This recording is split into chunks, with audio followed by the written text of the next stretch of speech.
Stouts and porters are exactly the same. There is no difference, and I know it's a very heated statement to make, but I will explain exactly why while we make a porter. We're gonna go very basic with this recipe and use an American porter wort along with a dark malt extract. And I'm also gonna use an American yeast. First argument, this is probably not a good argument to start on, but my dry malt extract literally says suitable for all beers, but especially stouts, porters, and dark ales. I'm just gonna use a very basic fermentation vessel. And with this vessel, I'm gonna aim for about 19 litres, so it works out to be about roughly 5% alcohol. Let's start with the sterilization of the entire process.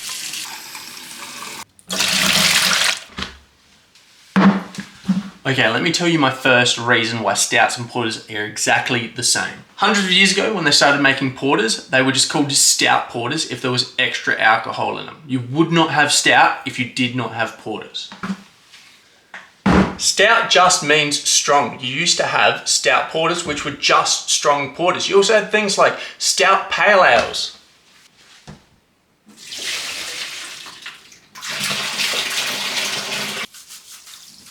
They almost have the same flavor palette. They're both creamy in texture.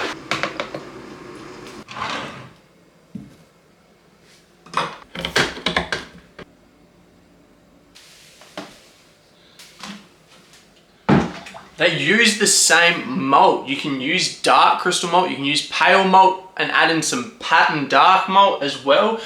I know it says stouts use unmalted barley, but you can still use malted barley for a stout. Very quick sidebar, but the real reason brewers used to use that unmalted barley was because there was a lot less tax on it. Guinness himself said it was a lot more inferior to malted barley. Until he started using it in the 1930s, of course. Yeah, I'm probably going to lose some credibility here using tap water, but I live in Tasmania. I got some of the best tap water in the world. You know what this kind of smells like? Chocolate. Do you know what also comes in chocolate flavour? Chocolate stouts. You can also kind of use some of the same yeast. You just have to make sure you're using an ale yeast. And as soon as this is done fermenting, what I'm going to do is bottle it, put it away, take my stout that I made and my porter and see if my friends can even tell the difference. Quite nice. I'm excited about this one.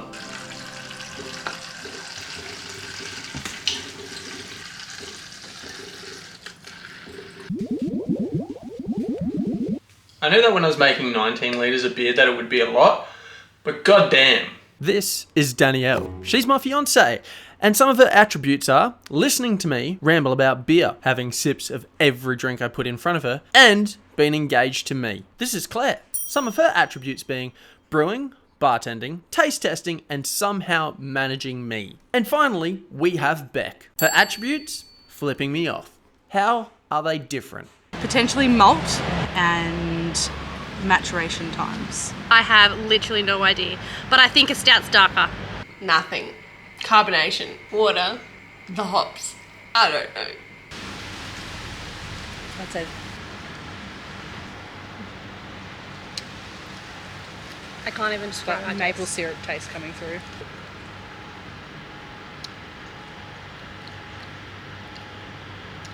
Yeah, it's definitely the stout. But I don't know why. I just think it's based on the look.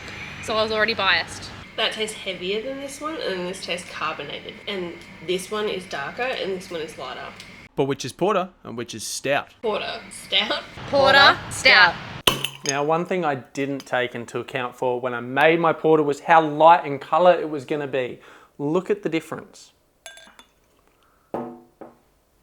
It's a really light brown compared to the stout I made. One's just about black, the other one's nice, if not translucent. So it was pretty easy for people to spot the difference and go, stouts are darker, so it must be the darker one. At the end of the day, stouts and porters are pretty much identical. Stouts typically higher in alcohol compared to the porter, but stouts actually have a hidden health benefit, and I'll tell you exactly about that if you click right here.